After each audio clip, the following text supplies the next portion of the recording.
선한 목자 되신 주님께서 우리에게 성령으로 충만케 해주셔서 이 시간 성령으로 말미암아 우리 마음에 하나님의 은혜가 충만케 하여 주옵시고, 성령으로 말미암아 하나님 말씀이 살았고 운동력이 있어 우리의 삶에 큰 힘이 되게 하시고 능력이 되게 하시고 은혜가 되게 하옵소서. 존귀하신 예수님의 이름으로 기도하옵나이다. 아멘. 네, 한 주간 또 여러분들 잘 지내셨는지요? 네, 하나님의 은혜 가운데 늘 살아갈 수 있기를 바랍니다. 어떤 분이 저하고 이야기를 하는데 설교가 박력이 있어야 된다라고 그러는데 저는 박력이 좀 약한 것 같아요. 그래서 하나님께서 또 박력을 좀 주시면 좋겠다 그런 생각이 듭니다. 한 서기관이 나오는데 변론을 하는 가운데 질문에 예수님이 대답을 잘 하시는 것을 보고 그 마음속에 질문하고 싶은 생각이 들었습니다. 그 질문의 내용이 모든 계명 중에 첫째가 되는 계명이 뭐냐라고 하는 질문이었습니다. 유대인들은 율법을 지키려고 애를 쓰죠.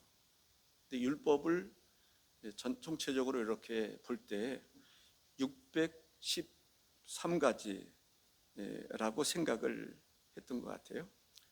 근데 613가지 중에서 어떤 율법이 가장 중요하냐라는 거죠. 우선순위를 생각했던 것 같아요. 그러면서 율법 중에서 248가지는 더 중요하다고 생각을 한 거죠. 613가지 중에서 꼭 지켜야 되는 계명이 있다면 248가지, 좀 덜 중요한 게 있다면 365가지 이렇게 생각을 했던 것 같습니다. 근데 사실은 율법을 다 지킬 수는 없잖아요. 다 지킬 수 있으면 얼마나 좋겠어요. 다 지킬 수 없으니까 그 중에서 그래도 가장 첫째가 있다면 뭘까라고 하는 질문을 던진 겁니다. 이 서기관은 어떤 사람인가? 서기관은 글을 베끼는 사람이라고 하는 뜻을 가지고 있다고 합니다. 그들의 그 임무는 황의 비서, 중요한 직무나 업무를 맡아서 일하는 사람, 또 회계를 담당하는 사람, 문서를 기록하고 정리하는 사람. 그 포로 생활 이후에는 율법 학자로 율법을 연구하거나 해석해 주는 사람. 이 신약 시대에는 이 서기관이 바리새파에 속한 사람이었다라고 이야기를 하고요. 또 사내들인 공회에 속한 사람이었다라고도 합니다. 다시 말한다면 학자이고 또 권세도 있는 사람이고, 근데 그 사람이 예수님께 찾아봤을 때 어떤 목적을 가지고 찾아왔는지는 모르겠어요. 혹시 예수님을 한번 테스트해보고 싶은 그런 마음도 있었지 않았을까? 그런데 예수님께서 대답을 잘 하시는 것을 보고 궁금증이 있어서 질문을 한 거죠. 첫째가 무엇이냐? 근데 예수님께서 그에게 두 가지를 이야기합니다. 하나님 사랑, 이웃 사랑에 대한 얘기를 합니다. 십계명에서 보면 하나님 사랑, 이웃 사랑. 그렇습니다. 우리가 신앙생활을 잘한다는 게 뭘까요? 사랑입니다. 이 성경의 로마서 13장 8절에 보면 피차 사랑의 빛 외에는 아무에게도 아무 빛도 지지 말라. 남을 사랑하는 자는 율법을 다 이루었느니라. 사랑. 로마서 13장 10절에 보면 사랑은 이웃에게 악을 행하지 아니하나니 그러므로 사랑은 율법의 완성이니라 했습니다. 우리가 신앙생활을 잘 해야 되는데 그 신앙생활을 잘하는 것은 하나님을 경외하는 것이다 라고 생각을 합니다. 하나님을 경외하는 것. 첫째는 이것이니 이스라엘아 들으라. 곧 우리 하나님은 유일한 주시라 라고 말합니다. 유일한 주시라. 유일하신 주 되신 하나님을 우리는 잘 경외하며 살아야 될 줄로 믿습니다. 신앙생활하는 목적이 뭘까요? 신앙생활하는 목적, 아마 여러분에게 물어보면 각기 다른 이야기들을 많이 할 수 있으리라고 생각을 합니다. 어떤 사람은 육체적인 건강을 위해서 또 정신적인 건강을 위해서 신앙생활을 한다라고 생각하는 사람이 있습니다. 제가 금산에서 목회를 할 때 그분이 신앙생활을 하게 된 동기는 육신의 건강, 정신적인 건강. 어느 병원에 갔는데 그 의사가 그러더라는 거예요. 당신에게는 좀 정신적인 문제도 있고 또 육체적인 문제도 있는데 예수를 믿어봐라. 그래서 그분이 처음에 와서 그 얘기를 하더군요. 내가 예수를 교회를 다니는 목적은, 다니려고 했던 목적은 육신의 건강, 정신적인 건강이다. 근데 신앙생활 하다 보면은 뭐예요? 영혼의 문제를 또 이야기하게 되죠. 그래서 그분이 또 영적으로도 열심히 하다가, 영적으로 열심히 했다라고 딱 말할 수는 없는데 어쨌든 육신으로 건강해졌어요. 정신적으로 건강했으니까 이 사람이 뭐라 그러냐면 목적을 달성했다는 거예요. 교회를 다니는 목적을 달성했으니까 이제 안 다녀도 된대. 그런 사람이 있더라고요. 안타까웠습니다. 이런 사람들은 건강이 좋지 않으면 신앙생활을 하지 않을 수 있습니다. 어떤 사람은 물질적인 복에 중점을 두는 사람이 있습니다. 예를 들어서 사업이 잘 된다거나 그런 데 초점을 맞추는 거죠. 사업이 잘 되면 하나님이 우리에게 복을 주신다라고 생각을 할 것이고, 그렇지 않으면 시험 드는 경우들도 없지 않아 있습니다. 성지순례를 갈 때 이 갑바도기아라고 하는 곳을 간 적이 있습니다. 그 도심에서 먼 곳에 있습니다. 깊은 산 속에 있습니다. 굴을 다 파가지고 그곳에서 이제 신앙생활을 하는 그런 모습을 본 적이 있습니다. 신앙생활을 하기 위해서 아브라함이 갈대아 우르를 떠났던 것처럼 이 도심에서 멀리 사람들이 찾을 수 없는 그 골짜기 가서 불 파고 거기서 신앙생활하는 모습을 볼 수 있었습니다. 대림후유인가요? 그쪽에 마을에 간 적이 있습니다.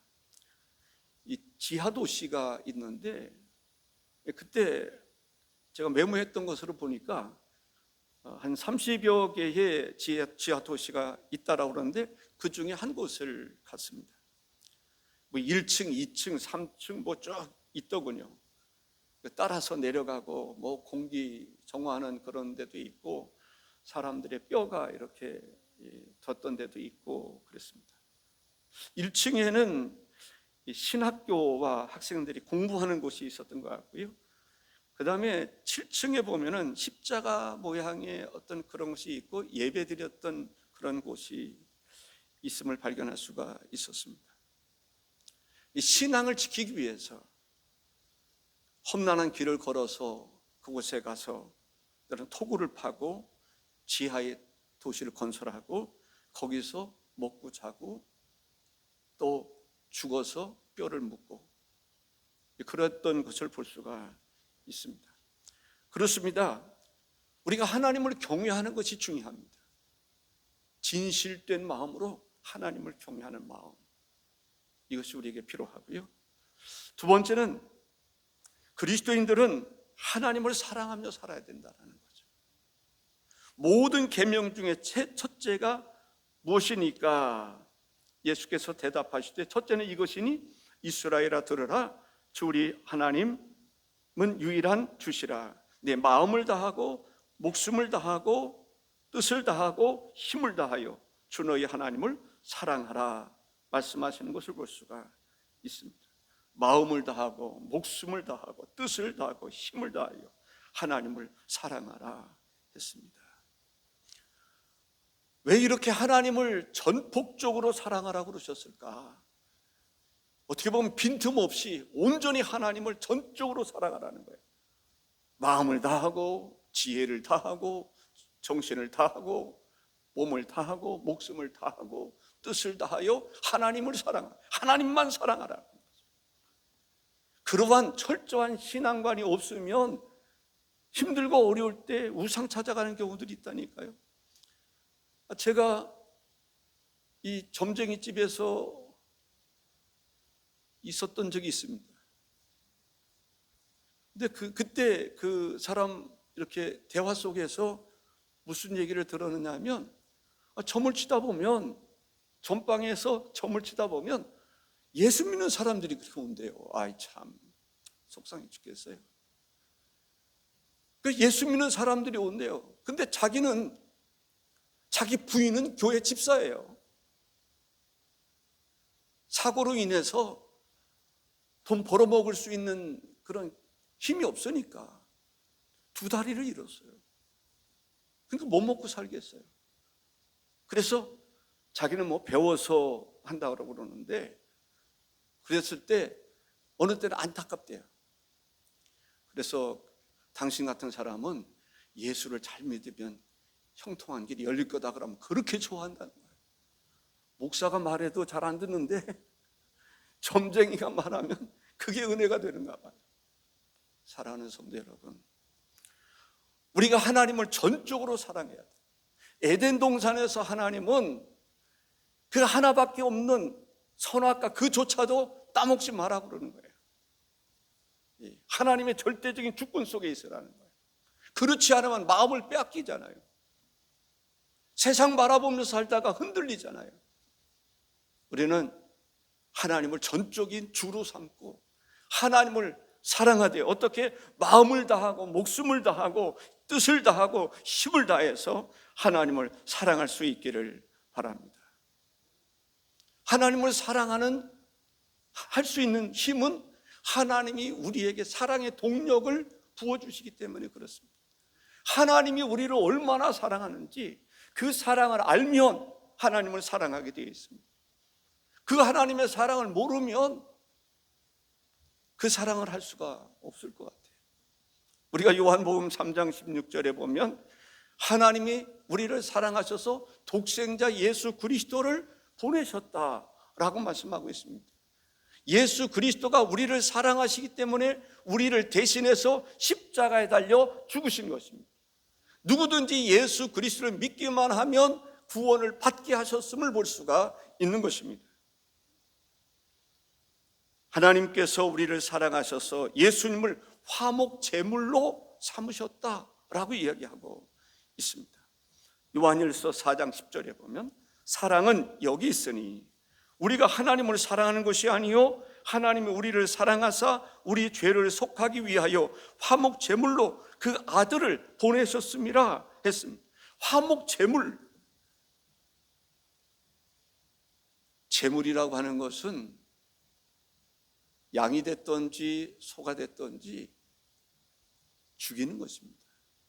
각을 뜨는 것입니다. 그리고 드리는 것입니다.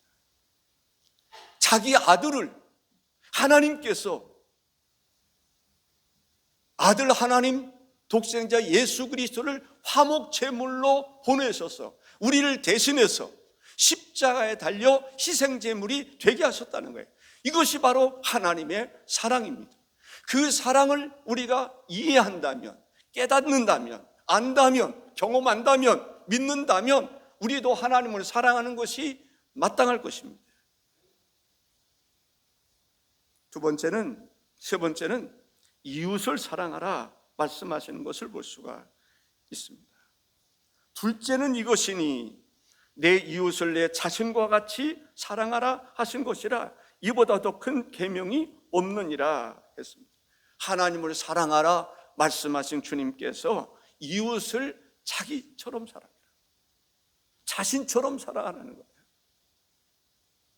하나님 사랑과 이웃 사랑은 동전의 앞뒤와 같은 것이다 라고 말할 수 있습니다. 정말 하나님을 사랑하는 그 사랑의 심성이 있다면, 그 영성이 있다면 이웃도 사랑하게 되는 것이죠. 아멘.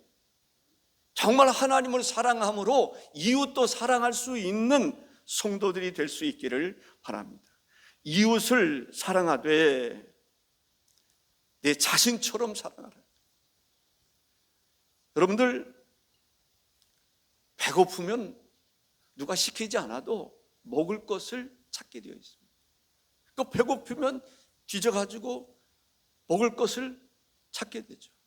먹게 되는 거죠. 추우면 어떻게 되죠? 따뜻한 옷을 끼워 입습니다. 그렇다면 지나가다가 어떤 사람이 배고픈 것처럼 느껴지면 어떻게 해야 되겠어요?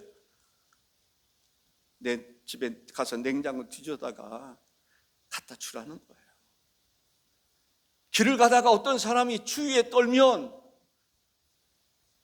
자기 겉옷이라도 갖다가 입혀주라는 거예요. 그것이 바로 자기처럼 사랑하는 것입니다. 자기처럼 사랑한다. 그 어느 목사님이죠? 나병 환자 이 입으로 빨아주고. 손양원 목사님인가요? 와, 그게 결코 쉽지 않아요. 그러고 보니까 거기에 갔는데 나병 환자, 그분들이 다 치료되셨던 분들이죠. 그때 당시에 보니 손가락도 이렇게 빠지고 코도 이렇게 없어지고 막 그런 분들을 봤습니다.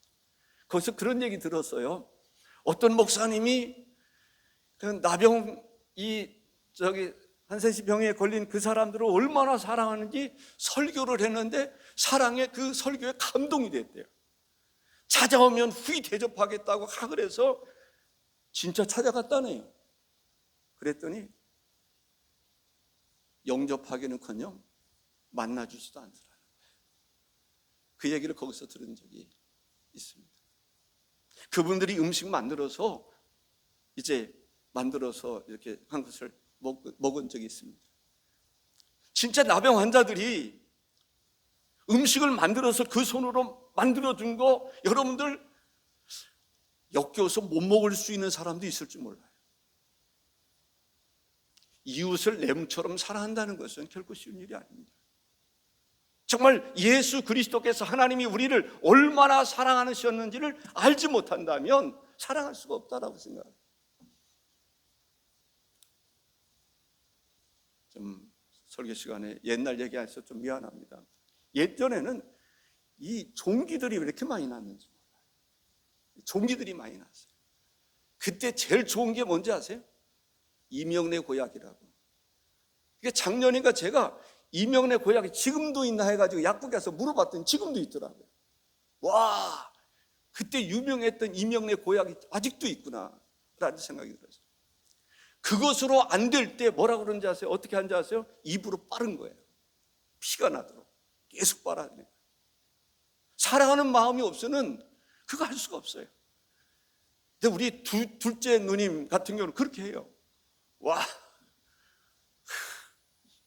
고름이 나오는데도 빨 정도로 쉽지 않아요.